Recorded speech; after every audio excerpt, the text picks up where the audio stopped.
All right, next up on this day in history, Thomas Edison and the invention that would induct him into the Technoprofit Hall of Fame. But we've got a little bit of a twist for you. It's not the light bulb. Hi everyone, and welcome to On This Day in History, your daily 5-minute history session. I am your host, Madison Wolf. Today is August 31st, and we'll be talking about Thomas Edison's revolutionary idea that was patented on this day in 1897. Thomas Alva Edison is perhaps best known for his invention of the light bulb, but should also be recognized for a different noteworthy invention, the Kinetograph, otherwise known as the motion camera. But first, a little bit of backstory. Thomas was born on February 11th in 1847 in Ohio to Samuel and Nancy Edison, and was the youngest of 7 children. His father was originally from Canada, but was exiled for extreme political activism, while his mother was a modest schoolteacher who was very influential in shaping his younger years. In 1854, the Edison family moved from Ohio to Port Huron, Michigan, where Edison attended a new school for a mere 12 weeks as teachers had complained about him being a difficult child. In response to those complaints, his mother removed him from school and took it upon herself to teach him at home, and thus began his lifelong love of learning. By the age of 12, Edison began his first of many entrepreneurial ventures, publishing his own newspaper entitled the Grand Trunk Herald for passengers at the local train station. It was at the same train station that Edison began to do chemical experiments out of a baggage car that he converted into a small laboratory, which worked really well until one day the chemicals started on fire, and as did the baggage car. Needless to say, he was not welcome at the train station anymore, but did later work for the railroad, which eventually would lead to his next great endeavor. Edison happened to be at the right place at the right time and saved a 3-year-old from being run over by a train. To repay this selfless act, the child's father taught Edison how to operate a telegraph, which at the time was the fastest mode of communication. By the time Edison was 15, he was well educated enough in the technology to be employed as a telegraph operator. During the next 5 years of his life, he traveled throughout the Midwest as a stand-in telegrapher, replacing those who had left to fight in the Civil War. It was in 1868 when Edison became an independent inventor, moving to New York City the following year. It was there that Edison created his very first invention, a new version of a stock ticker, which was a vast improvement over its predecessors. His stock ticker was able to synchronize several different stock ticker transactions at once. The Gold and Stock Telegraph Company were wildly impressed with this invention and offered him $40,000 for the rights. From that job, Edison had made enough money to be able to set up a series of manufacturing shops in Newark, New Jersey.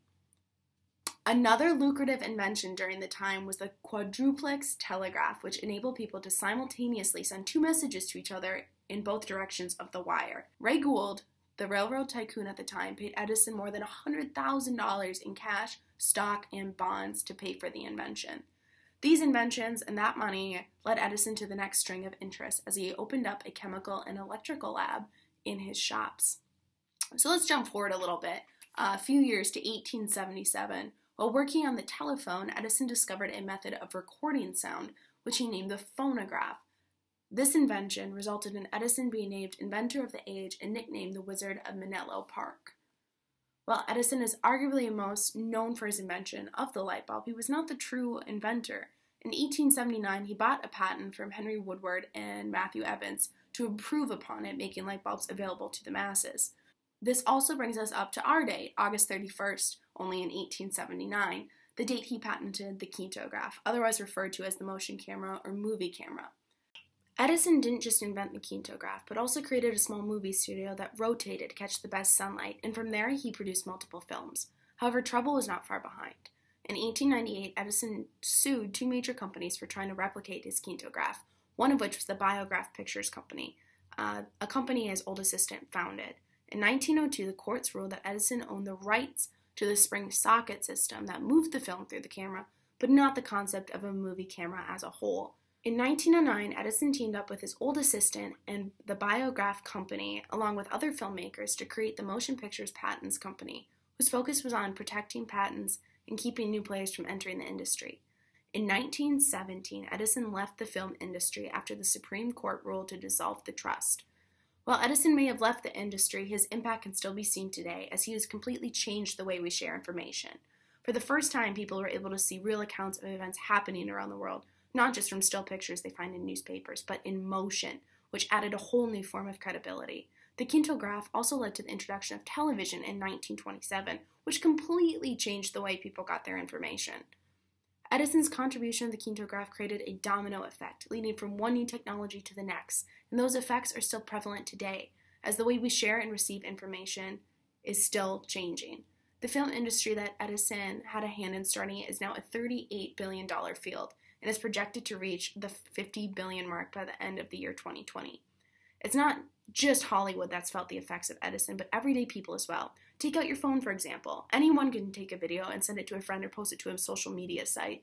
We can see things that are happening in real time with Facebook Live or FaceTime. Real events in real time. Edison's contribution of the Kinetograph can be seen in all aspects in all walks of life and should guarantee him a spot in the Technoprofit Hall of Fame.